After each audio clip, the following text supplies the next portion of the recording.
enough of getting snaps from both guys that it's not an issue for us now. It was early in spring, it was. And even last season as we practiced him some, it was. But our guys are pretty settled in with it now. Lee, Miles, Drake, Nick, have you been able to put a finger on why walk-ons are having so much success in the program right now? No, it's been great. We were actually talking about that in our staff meeting this morning. You know, just continuing to bring in great walk-ons. It's something we believe in a lot, something we're really working hard at. And I think, you know, if you're a walk-on guy out there that maybe like a Lee Morris that got overlooked, man, this is a program you can look at and say, I can go there and get an opportunity. And if I, do what I'm supposed to do, then I can get an opportunity to play and earn scholarships and do all the things that a lot of those guys have done. So I think it's, we've gotten lucky that we've had guys that want to play here, but the staff has also worked hard on those guys, and it's an important part of our program, without a doubt. Lincoln, did you happen to catch Coach Leach's new play? I did. Are you familiar with the big gulp? I'm not. I am. I'm sure I'll get a text about it probably about 3 a.m. here with something about it. So. You happen to know the Microsoft engineer he's talking about? I have no clue. There's no telling. Yeah, he's been up in the Northwest too long. Lincoln, when you get the game's over and you see that number, I think it was 11 true freshmen played.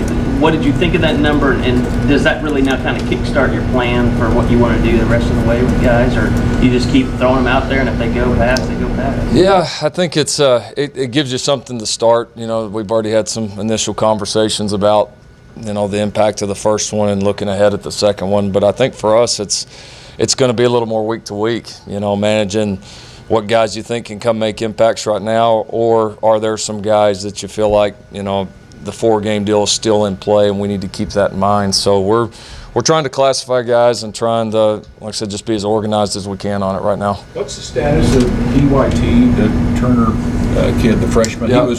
He was not in uniform. Yeah, he had a lower body injury last week during practice. Was a guy that we expected to play quite a bit for us, both defensively and special teams wise. So similar to Austin's in that we'll see how he responds to treatment. I don't know that I expect him back this week. Probably not this week, but a guy that we hope to get back here soon because he was really playing well. We really like what we have with him and what we've seen on the practice field up to this point. About Drake Stoops, can you maybe go into what are some of the qualities he must have to be able to come in and play immediately, but yet aren't qualities that might have jumped off the screen for other college coaches, making him as big a recruit as he might have been?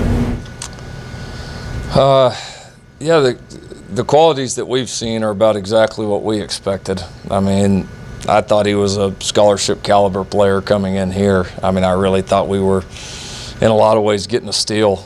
I mean, absolutely. I mean, I turned on the film, and there's no stop I've been at that I wouldn't have offered him. Our staff all felt the same way. Why did he get overlooked?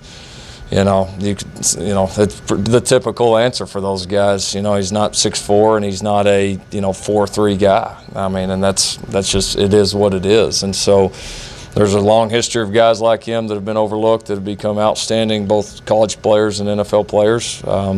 He's got a long road ahead of him, but he's competitive. He catches the ball very well, has a knack for making plays. He's smart. He's going to continue to get better and better, and he'll continue to improve physically. So he's got a bright future here. Why didn't you offer him a scholarship? It's because you didn't need one, and you figured you'd get him anyway? No, not really. We honestly we had some guys offered earlier and filled up at that position. And had we not been filled up, we probably would have offered him there at the end. We probably would have. And you think his last name has anything to do with maybe other programs not offering him, just kind of figuring maybe he's going to go to Oklahoma no matter what? Or I don't know. It's interesting. If I was another program with his last name, that would make me more likely to offer him. I mean, one thing you always say is, man, it's tough to beat coaches' kids. They've been around the game all their lives. They know it. There's often a toughness and a competitiveness with those guys that you can, not that you don't get it with others, but you can take it to the bank more often with coaches' kids. And I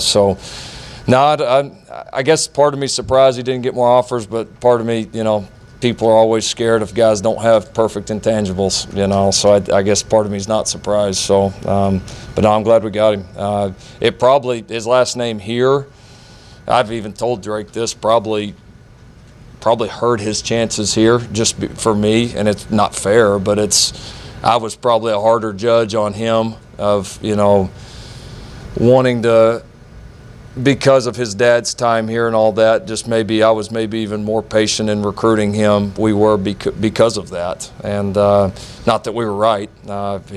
We believed in him as a player, but you know, there's some challenges that come with that too. I mean, no doubt. I mean, just the amount of pressure on the kid or all the eyes on him, and so I guess at the end I really wanted it. For me, I wanted it to be something that he absolutely wanted to do, and I knew if he did that he would come make it work, and so far he's done a tremendous job. Have you had a chance to talk to Drake's dad since Saturday? Yeah, I talked to him after the game. They were excited about the way the team played, excited, a lot like any other parents, just excited to see their kid out there, you know, for the first time, and they'd be able to catch some balls. I mean, they were thrilled and excited for everybody. How did you feel when Herbie called you by far the best offensive coach in college football? Oh, it's, yeah. What does Saban say? Rat poison. You know, that's a nice compliment. I mean, we've had a lot of really good players here, and I've talked again about our staff, and I think the staff that we have offensively is the best in college football. I do, and I think we've worked well together, and we've had players that have been bought in. So, you know, hopefully we can keep scoring some points. Last question.